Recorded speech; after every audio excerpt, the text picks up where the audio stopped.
마태복음 13장 47절, 48절. 자, 같이 읽습니다.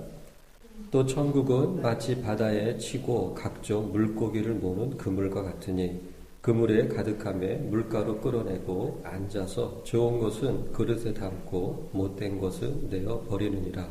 아멘.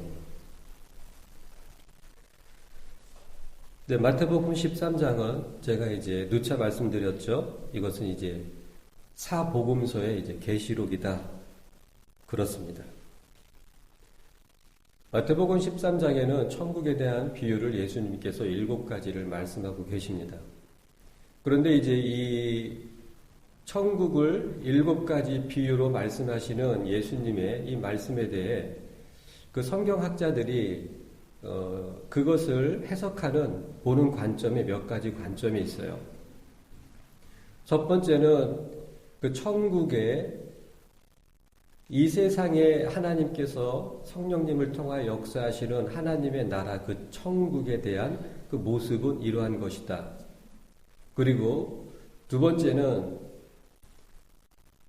이 천국이 시대적으로 어떻게 역사하시는지 그 시대를 따라서 역사하는 하나님의 나라 그렇게 해석해서 보는 관점도 있습니다. 다 맞아요. 근데 한국교회는 어떤 성경적인 해석을 시대를 구분해서 해석을 하면은 그것을 가지고 세대주의적 해석이다. 그래서 그것을 무조건 이단시하는 경우가 있습니다. 그건 참 어리석은 것이죠. 세대주의 해석 중에서 아주 건강하고 그리고 여태까지 정통교단에서 보지 못했던, 알지 못했던 해석들이 있어요. 우리가 생선을 먹을 때에 뼈는 발라놓고 먹는 것처럼 그리고 세계적인 그런 신학에서 보게 되면 세대주의 해석을 받아들이는 경향이 많이 있습니다. 그렇다고 해서 그들의 모든 교리가 옳다는 의미는 절대 아니에요. 그리고 이제 그 환란의 시작과 더불어서 그 휴거의 시점, 그 휴거의 시기에 대해서 환란 후 휴거를 주장하는 분들이 환란 전 휴거를 반대하는 그 이유 중에 하나가 무엇이냐면 환란 전 휴거는 세대주의적 해석이기 때문이다. 이렇게 얘기하는 분들도 꽤 많습니다. 참 어리석은 것이죠. 세대주의 해석의 환란 전, 그러니까 세대주의자들이 환란 전 휴거를 주장하기 때문에 그것은 잘못된 것이다. 너무 어처구니 없는 이론, 반대 이론이죠. 만약에 문선명이라든지 이만희가 주장하는 그 성경적인 것을 주장할 때 그렇다면 그건 이만희가 주장했기 때문에 그런 성경적인 교리는 받아들일 수 없고 이단이다. 그럴 수 없잖아요. 만약에 이만희가 삼위일체를 막 주장합니다. 그럼 어떻게 하겠어요? 결국 기준은 성경이지 누가 주장했느냐 어떠한 주의가 주장을 했느냐 그게 아닙니다. 항상 기준은 성경이에요. 잠깐 덧붙여서 부연으로 말씀을 드린다면 환란이 아니라 그 휴거의 시점에 있어서 가장 성경적으로 빈약한 이론을 갖고 있는 그 주장이 환란 후 휴거입니다. 우리가 금요일날 그 계시록 강의 시간에 제가 한 2시간 정도 통해서 환란 후 휴거를 주장하시는 분들이 성경적으로 가장 빈약한 근거를 갖고 있다라는 그런 성경적인 제시를 분명히 해드렸어요. 그렇다고 해서 제가 그분들의 주장을 반대하거나 하는 것이 아니에요. 그분들은 그들 나름대로 제 관점에는 성경적으로 가장 빈약한 주장임에도 불구하고 그분들이 그렇게 주장하신다면 어쩔 수 없죠. 그분들은 그렇게 믿음으로 사시는 것이죠. 어떤 경우에 참 이런 생각을 하게 됩니다. 제가 한번 그 주기신에 댓글을 한번 올린 적이 있었어요. 그 휴거의 그 시점에 대해서. 그럴 때 어떤 분이 이런 댓글을 단 적이 있습니다. 어떻게 댓글의 내용이 무엇이냐면 믿음대로 될 것 믿음대로 될 것이라고 저는 생각을 합니다라는 그런 의미의 그 댓글이었습니다. 저도 역시 그분의 그 댓글에 참 동의를 합니다. 결국 환난 후 휴거를 주장하시는 분들은 아무래도 그 믿음 그대로 환난을 통과할 가능성이 꽤 있다. 오늘 이 마태복음 13장에 그 말씀에는 참 무서운 말씀이 많이 들어 있습니다. 그 무서운 말씀이 왜 무섭냐면 마지막 때가 되면 될수록 마귀가 그 적그리스도의 세력이 세상을 통치하는 그런 권력을 다 갖게 되므로 믿는 자들이 즉 진정한 그 믿음의 성도들이 믿는 듯한 아니면 믿지 않는 자들로부터 엄청난 그 탄압과 핍박과 그 억압을 당하게 될 것이기 때문에 무서운 시기다. 그게 아니에요. 그러한 환난과 억압과 핍박은 초대교회에도 있었고 그리고 그 중세시대에도 있었고 지금 이 시대에도 그 지역적으로 있습니다. 마귀가 무서운 게 아니에요. 예수님께서는 마태복음 10장에 이렇게 아주 명확하게 말씀하고 계시죠. 너희의 몸은 멸하지만 너희의 혼은 어찌하지 못할 자를 두려워하지 말고 너희의 혼과 몸을 지옥에 멸하시는 이를 두려워하라. 마귀를 두려워하라 말씀이 없습니다. 오히려 마귀를 대적하라 이렇게 말씀하고 계시죠. 그리하면 너희를 피하리라. 결국 마지막 때가 되면 될수록 이 시기가 얼마나 무서운지 경각심을 그리고 깨어 있어야만 합니다. 다시 한번 말씀을 드리지만 마귀가 무서운 것이 아닙니다. 적그리스도의 세력들이 이 세상을 짓밟는 것이 무서운 것이 아닙니다. 하나님이 무서운 분이세요. 그것에 대해서 오늘 말씀을 드리길 원합니다. 이번 주간에 참 기도하면서 주님 어떤 말씀을 전해야 할까요? 제 마음에는 시편 1편에 대한 말씀을 전하기를 원하는 그런 마음의 소망이 있었어요. 시편 1편은 복에 대한 말씀을 말씀하고 계시는데 히브리적인 관점으로 보게 되면 복이 크게 보면 두 가지가 있어요. 바라크하고 에쉐르인데 시편 1편에 있는 그 복에 대한 말씀은 에쉐르에 대한 복입니다.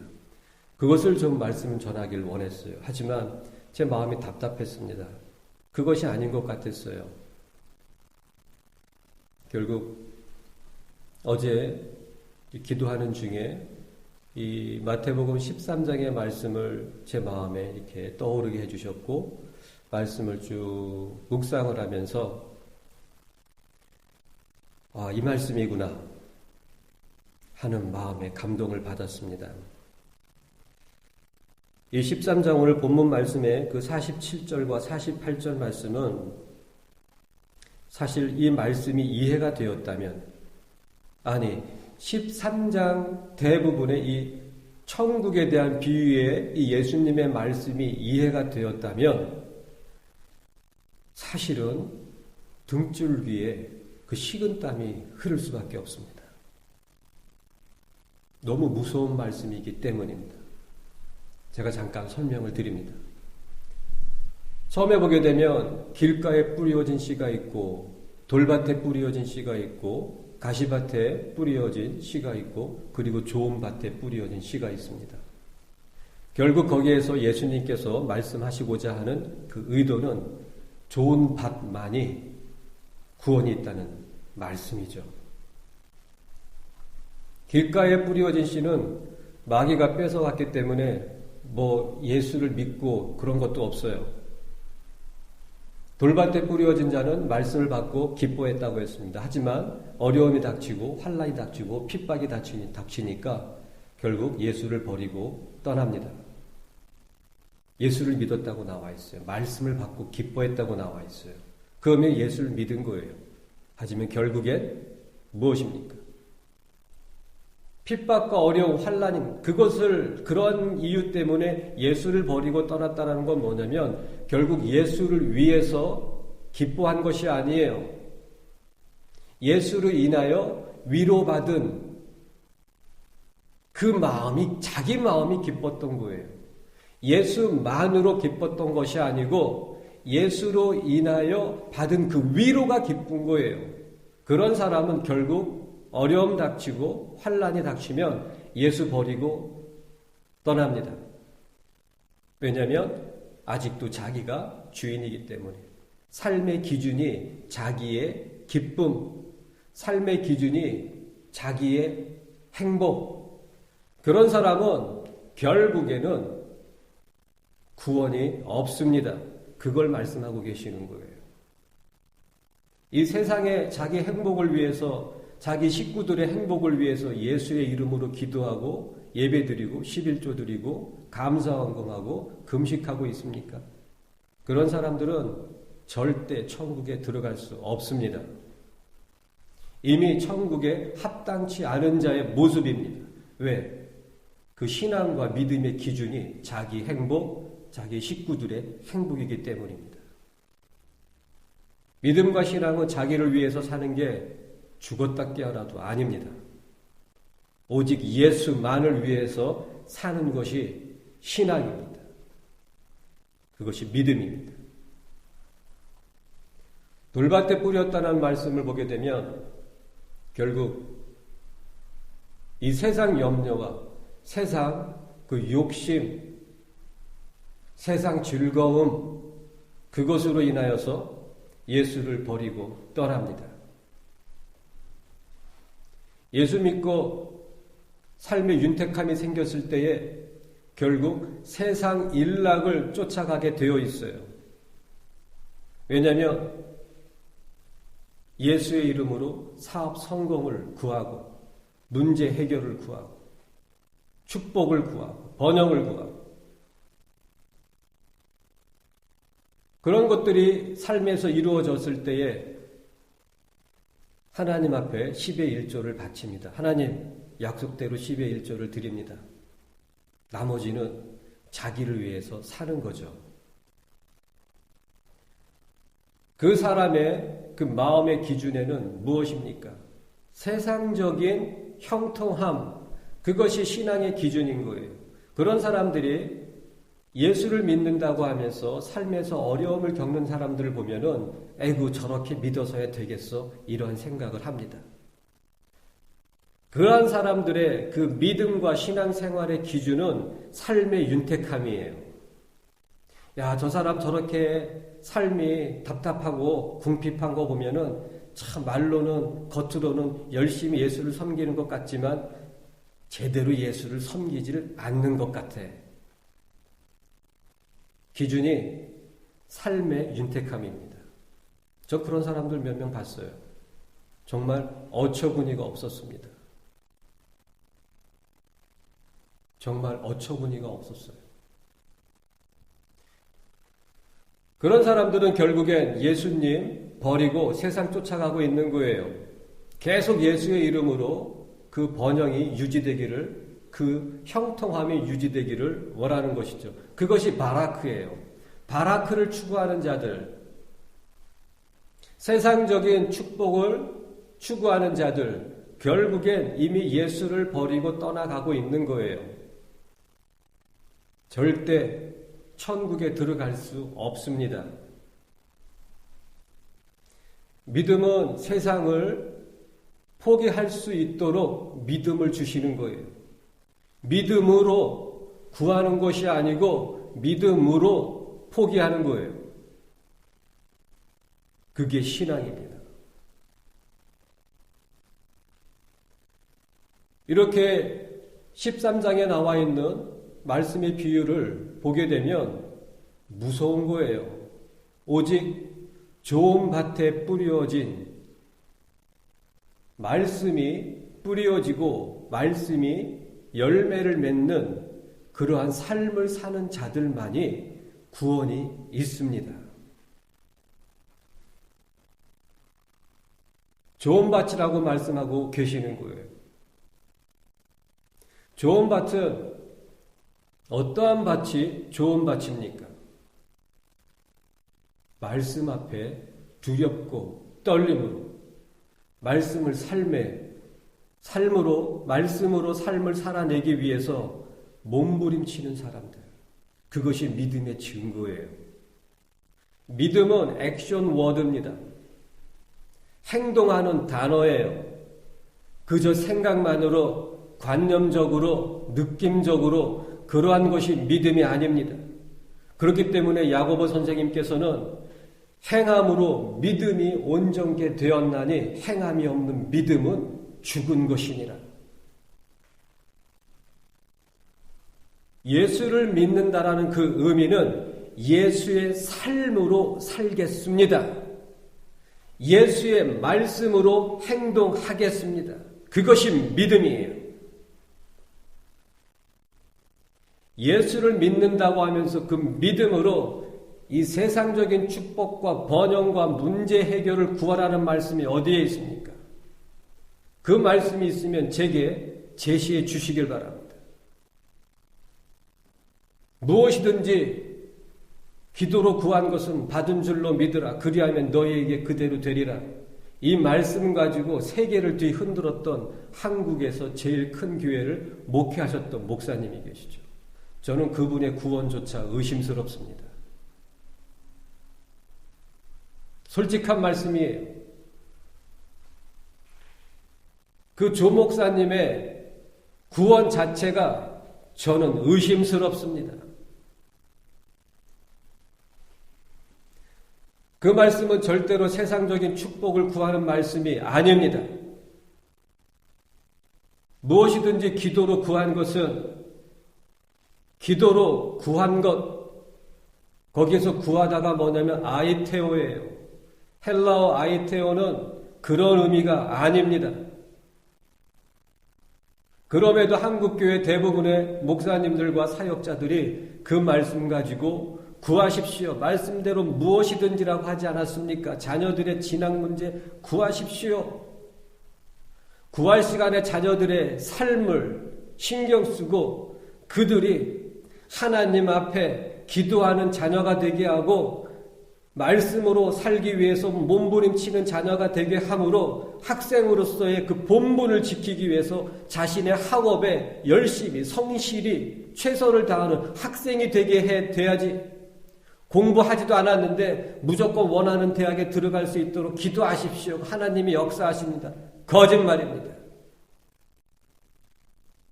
하나님의 말씀은 이것입니다. 사람이 무엇으로 심든지 심은 그대로 거두리라. 공부하지 않았는데 원하는 대학에 들어간다라는 건 말이 안 되지 않습니까? 심은 게 없잖아요. 시편 126편 말씀에는 눈물로 씨앗을 뿌린 자들은 기쁨으로 단을 거두리라. 눈물로 뿌린 자들이 기쁨으로 거두게 되어 있는 거예요.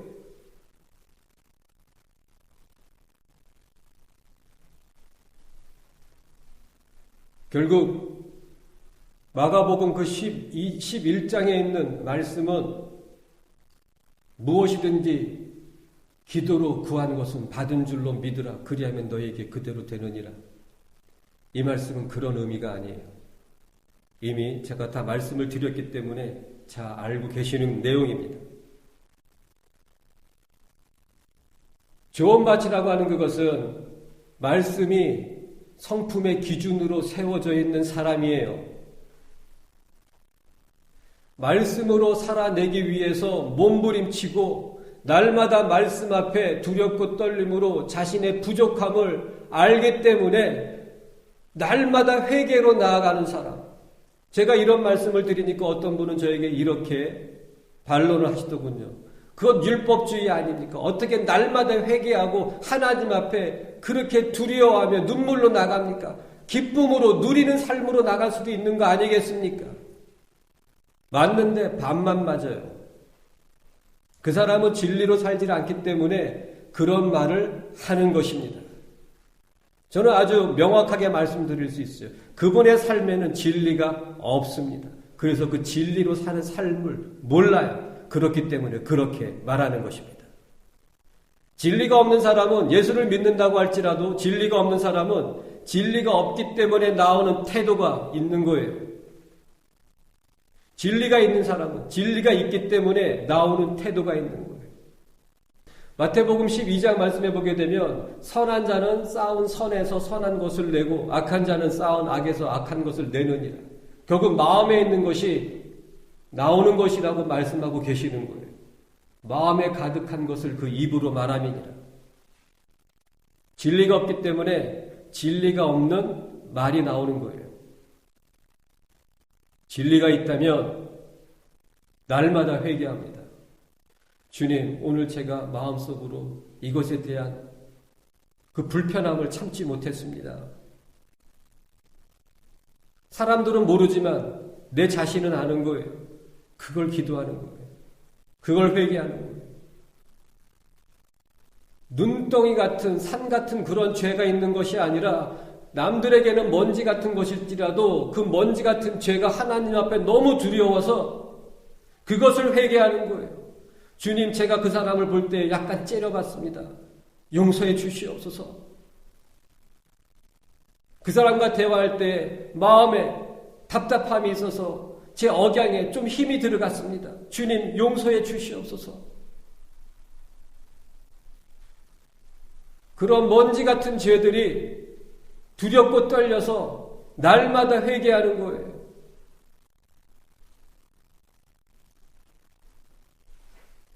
존 바튼 진리 앞에 항상 자신을 비추는 사람입니다. 구약에 보게 되면 성품이란 단어를 네페시로 쓰고 있어요. 네페시는 잘 아시는 것처럼 혼이죠. 네페시 하이야, 산 혼이 되었더라. 그것을 성품으로 개역성경은 번역을 하고 있죠. 그 의미는 뭐냐면 성품이 바로 그 사람인 거예요. 성품은 생각으로 만들어집니다. 그 사람의 생각이 그러하면 그 위인도 그러하니라. 잠언의 말씀이죠. 좋은 밭이라고 하는 그것은 결국 그 마음 속에, 그 생각 속에 무엇이 들어있는가? 사업 성공, 자녀들의 편안하고 부유한 미래, 문제 해결입니까? 그 사람의 성품은 세상 바친 거예요. 세상으로 만들어진 바친 거예요. 그 사람 생각에, 그 사람 마음에 진리를 사모하고 어떻게 해야 더 진리로 살아낼 것인가? 더 매 순간마다 예수 그리스도를 생각하고 바라보면서 살고 있다면 그 사람의 마음에는 바로 진리의 밭으로 그 성품이 채워져 있는 거예요. 그게 좋은 밭이에요. 진리가 있기 때문에 학생은 학생의 본분에 최선을 다하는 것이고 예수가 있기 때문에 직장 사원은 그 직장 사원으로서 최선을 다하는 것이고 진리가 성품이 되어 있는 사람이기 때문에 회사의 CEO라면 이윤만을 추구하는 것이 아니라 회사의 그 직원들의 그 복지를 신경 쓰면서 주위에 배고프고 궁핍하고 어려움 당하는 사람들을 돌보는 삶에 최선을 다하는 거예요. 아무리 부자일지라도 부자로 살지 않는 것, 그것이 좋은 밭입니다. 10의 1로 자신의 삶이 충분하다면 10의 1로 살고 10의 9을 하나님의 나라를 위해서 쏟아붓는 거예요. 그것이 좋은 밭이에요. 10의 1을 하나님께 드리고 10의 9를 자신의 삶에 쏟아부음으로 아주 좋은 아파트에다가 좋은 차에다가 좋은 옷에 좋은 값비싼 음식에 명품으로 휘어감고 해외여행을 다니는 것, 그 사람 삶에 예수가 있겠습니까? 아닙니다. 없어요. 세상이 있는 거예요. 그 사람 성품에 예수가 진리가 있습니까? 아닙니다. 없어요. 세상 즐거움, 세상에 있는 거예요. 세상 사람인 거예요. 세상 자식인 거예요. 그것은 마귀 자식인 거예요. 신앙의 구원이 누가 쉽다고 합니까? 신앙은 끝까지 자기를 버리는 곳에서 시작하고 자기를 버리는 삶으로 살아가고 결국 예수를 쫓아가는 삶으로 사는 거예요. 언제까지? 끝까지. 영원히. 영원이라는 이 말씀이 이해가 안 됩니까? 좀 이상하게 들립니까? 우리가 천국 가서 예수님 만나 뵙고 살 때에도 그때에도 우리는 우리 자신을 부인하고 버려야 합니다. 왜냐하면 자유의지가 있기 때문입니다. 루시퍼는 완전한 존재로 지음받았다고 나와 있어요. 그 루시퍼가 자유의지가 있었어요. 그가 타락하고 그가 죄를 범한 곳은 세상이 아니었습니다. 하나님 나라 아니었었어요. 하나님 나라에서 그가 타락하고 죄를 범함으로 떨어진 천사가 된 것입니다. 기억하십시오. 천국에서도 우리는 주님만을 원하고 주님만을 바라봐야 합니다.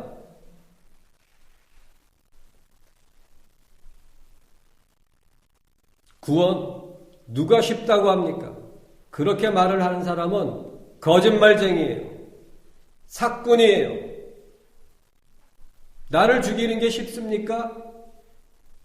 절대 쉽지 않아요.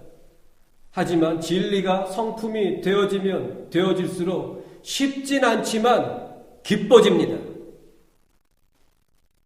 쉽진 않지만 나를 버리고 세상을 십자가에 못 박는 것이 기뻐진단 말입니다.